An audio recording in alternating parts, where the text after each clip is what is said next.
बिस्मिल्लाहिर्रहमानिर्रहीम। अस्सलाम वालेकुम। मैं हूं नईम महबूब, डीएम उर्दू पे, और आज फिर मेरे साथ मौजूद हैं PhD scholar doctor Hina Khan.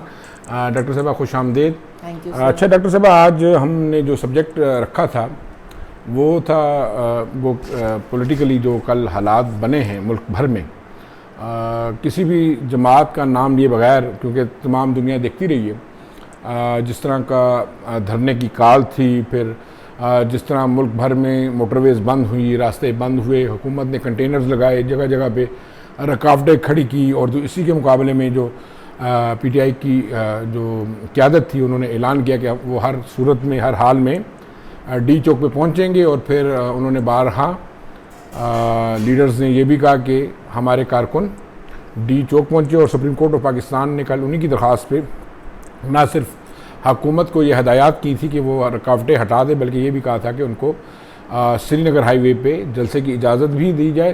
ताहम ये है कि खान साहब जो है वो जलसा ख़त्म करके वहाँ से वापस रवाना हो जाएं, धरना ना दें। लेकिन देखने में यह है कि रात गए तक एक तमाशा जारी रहा। ब्लू एरिया के अंदर शारा दस्तूर पे दर्जनों दरख्त जला दिए गए, इश्तियाल अंगेज़ी, नफ़रत और इस तरह के मनाजिर देखने आए कि सरकारी इमलाक को नुकसान पहुँचाया गया।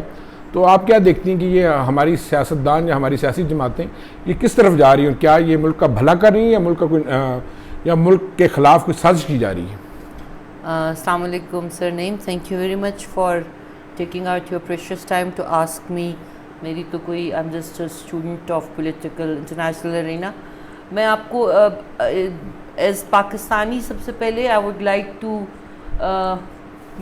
पे माई कंडोलेंसेस टू, आई थिंक बहुत सारे, जिसमें जो मैंने सुना है कि रेंजर्स के 30, पुलिस के हमारे, और सिविलियंस, बहुत सारे लातादाद सिविलियंस की जिनकी दो people have lost their lifes, जिन्होंने अपना जानी नुकसान किया, और जिनके घरों में मैं उन सब लोगों से ताज़ियत करती हूँ तहे दिल से।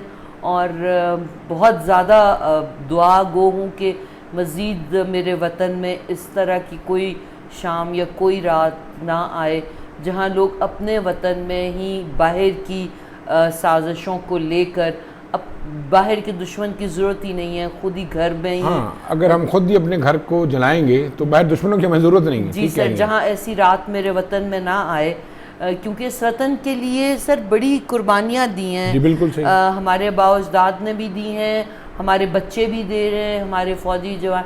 लेकिन ये बड़ी दुखी एक सिचुएशन है कि वेयर अनफॉर्चुनेटली हम खुद से, हमें ना किसी इंडियन आर्मी की ज़रूरत है यहाँ पे इस वक्त, ना हमें किसी और इंटेलिजेंसिया की, हम खुद वी आर इनफ कि हमारे मुल्क में ना राह नज़र आ रही है, ना CIA नज़र आ रही है, ना मुसाद नज़र आ रही है, ना कोई और। सर हम खुद ही मुसाद के मुसाद हैं, और खुद ही यानी कि बड़ा कैंसर कहते हैं ना सर, हाँ, कैंसर आपकी बॉडी के अंदर, आपकी सेल्स जो है वो आपकी बॉडी के अगेंस्ट काम करने लगे। सो मैं कभी मेरे वतन में ऐसी रात ना आए जिसके लिए इतनी कुर्बानियाँ जवानों ने दी हैं, हमारी लाइन ऑफ कंट्रोल पे, हमारी पाक फ़ौज ने, ऐसी रात कभी ना आए। बहुत बहुत दुखी मनाजर थे जो कुछ हुआ, और मेरा तहे दिल से मेरी ताज़ियत है उन सब ख़ानदान। डॉक्टर साहब, हमने आपको याद होगा कि गुज़श्ता प्रोग्राम में भी न सिर्फ तमाम पॉलिटिकल जमातों से एक दरख्वास्त की थी, बल्कि तमाम स्टेक होल्डर्स, ब्यूरोक्रेसी और इस मुल्क के तमाम सियासी जमातों के वर्करों और आवाम से भी ये दरख्वास्त की थी कि वो पुरअमन सियासत को फ़रोग़ दें।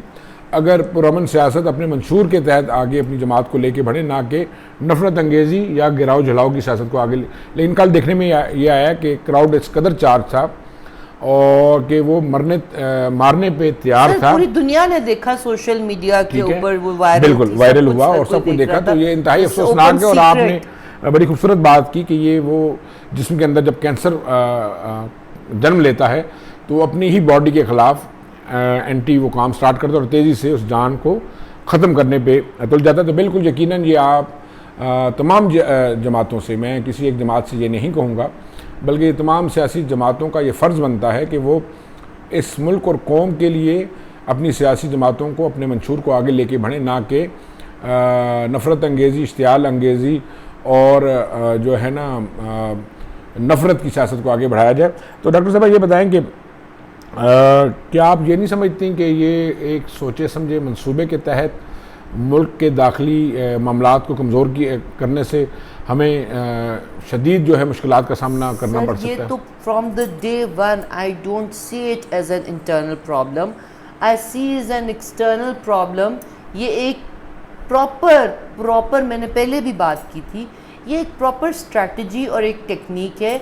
ये एक प्रॉपर मंसूबे के तहत काम है जिसमें आप इंटरनल इंस्टेबिलिटी इतनी और केओस, और क्या था कल सर इसको केओस की डेफिनेशन बिल्कुल ऐसे ही है कि आप लेकिन आज दाखिली तौर पे मुल्क को इस कदर अगर कमज़ोर कर दें तो फिर मुल्क दुश्मन अनासर के लिए इंतहाई और आप देखें कि वही डेट्स अच्छा माहौल है, जबकि कश्मीर के लिए हमें बहुत ज्यादा जरूरत थी उसके खिलाफ, भारत के खिलाफ, वो बिल्कुल अंडरमाइन हो गया। हाँ, वो वाला हम लोग वो पहलू तो बिल्कुल, हालांकि मैं आपको बताऊं कि ये कितनी जबरदस्त वॉरफेयर है सर कि यासीन मलिक की अहलिया ने हाथ जोड़ के खान साहब से दरख्वास्त भी की थी कि वो खुदा रहा अपने इस धरने की कॉल को या इस जो 25 मई की जो कॉल है इसको एक दो दिन के लिए आगे ले जाएं, लेकिन मेरा ख्याल है कि उन्होंने इस पर ध्यान नहीं दिया। सर मैं उनकी दिल से मिशेल मलिक की बहुत इज्जत करती हूँ और बहुत काबिल एहतराम पर्सनालिटी हैं वो, और मैं वही कह रही हूँ कि देखें ना, आप छोटी छोटी चीज़ें आपने देखा कि प्राइस हाइक्स देखें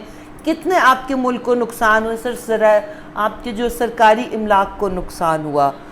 अच्छा ना, Islamabad in the heart of Islamabad, देखें एक और बड़ा मसला था, चौक का मसला है कि मतलब देखिए एक और डॉक्टर साहब एक और भी जाती है इसमें, जो मीडिया पे पहले भी हाईलाइट हो चुकी, कि हमारी जो फोर्सेस हैं उन्होंने एक्सपायर्ड जो है वो शेल इस्तेमाल किए आंसू गैस के, और वो इस कदर ख़तरनाक थे कि आपका ये melody G6, G7, F6, F7 के लोगों के घरों के अंदर वो गैस पहुंची हवा के ज़रिए, और वो आंसू गैस थी, और लोगों का जीना दोभर हो गया, लोग रोते रहे और सांस लेना मुश्किल हो चुका था।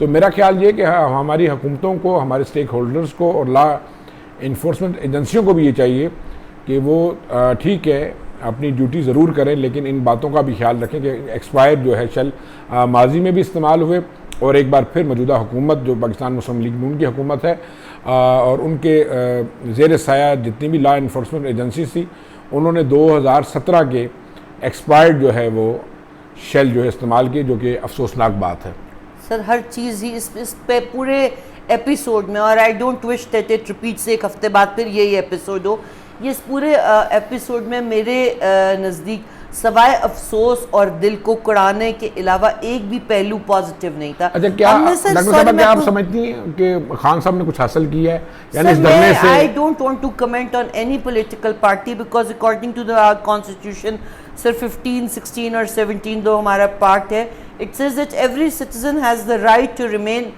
in subject to any reasonable restriction imposed by law in the public interest। बिल्कुल ऐसे ही है। Now इसको सर इसका तर्जुमा अगर हम करें तो every citizen has the right, हर बंदे का, हर शहरी का एक बुनियादी हक उसको हासिल है कि to subject to any reasonable restriction, उस पर कोई भी reasonable restriction, अगर reasonable restrictions लगाई जाती हैं by the law in public interest तो वो उसको अबाइड करें। I don't want to talk about it, but as far as I know, supreme court एक डिस्टिंक्ट एक इलाका उनके लिए किया था, वो रीजनेबल रिस्ट्रिक्शन के ही खाते में आता है। उनको रेड जोन से मना किया गया था कि आपने रेड जोन में नहीं आना, और फिर वो लोग रेड जोन में आए और उन्होंने वहां पे मौजूद जो जितनी भी रुकावटें थी उनको गिराया। So ये कॉन्स्टिट्यूशन वायलेशन है। तो बात ये है कि देखिए जहां कोई भी करे सर A B में आप एनीवन देखिए कानून सबके लिए यकसा है डॉक्टर साहब, कानून सबके लिए यकसा है, लेकिन बात यह है कि अगर आप कानून को हाथ में ले देते हैं तो मेरा ख्याल है कि ये बात दुरुस्त नहीं है। और किसी भी सियासी जमात के लिए मेरा नहीं ख्याल कि जो भी सियासी जमात आइन और कानून की वायलेशन करेगी, उसकी खिलाफ वर्जी करेगी, वो कुछ गेन करेगी। मेरा नहीं ख्याल। इस पाकिस्तान के अवाम बाशऊर हैं, वो सब कुछ देख रहे हैं। सिमिलरली जो इसका आर्टिकल जो दूसरा 17-18 में थोड़ा सा सम अप करूंगी, लोगों के पास इतना टाइम नहीं होता। So freely movement throughout the country to reside and to settle anywhere in their human rights, and the continuous of the right to gather peacefully without areas. The law can also abide the way the public order 17-16 आप Google कर लें आजकल के ज़माने में, बिल्कुल ऐसे ही हर चीज़ मौजूद है। 16-17 I would like everybody to read and go through it। दो लाइनें हैं, पढ़ लें कि कॉन्स्टिट्यूशन की वॉयलेशन कैसे होती है, कोई भी पार्टी करे, चाहे वो ABCDEF व्हाटएवर, और मेरे मुल्क में ये नुकसान हो तो I am not, I am very disturbed, I am very deeply concerned and to higher authorities as well as, हम क्या है सर, हम तो कलम वाले लोग हैं, हम तो ज़्यादा से ज़्यादा जहाद इसी से देखिए जी, हमारा काम है अपने अवाम को आगाह रखना और उन अपडेट से आगाह रखना जो मुल्क में हो रहा है और उनको बताना कि क्या ठीक है क्या गलत है। तो डॉक्टर हिना बहुत बहुत शुक्रिया आपका। जिस तरह कि आप नाज़रीन आपने सारी हमारी गुफ्तगू सुनी DM उर्दू पे, इसके साथ साथ एक मैं और भी खबर आपको बताता चलूँ कि आज थाना कोसार पुलिस ने जो कल के वाक़यात है जिसमें दरख्तों को जलाया गया, सरकारी अमलाक को नुकसान पहुँचाया गया, इसके अलावा फायर ब्रिगेड की गाड़ियाँ तोड़ी गई, तो उनके ख़िलाफ़ भी जो PTI की क़यादत है, आला क़यादत, जिसमें चेयरमैन इमरान खान समेत, असद उमर समेत दीगर कायदीन के ख़िलाफ़ जो है मुकदमात दर्ज कर लिए गए हैं। और इसके अलावा तकरीबन ये मुकदमा जो है 150 अफराद के ख़िलाफ़ दर्ज किया गया है। इजाज़त दीजिए नईम महबूब को और डॉक्टर हिना को, फिर मिलेंगे नए वी लॉग के साथ। अल्लाह हाफिज़।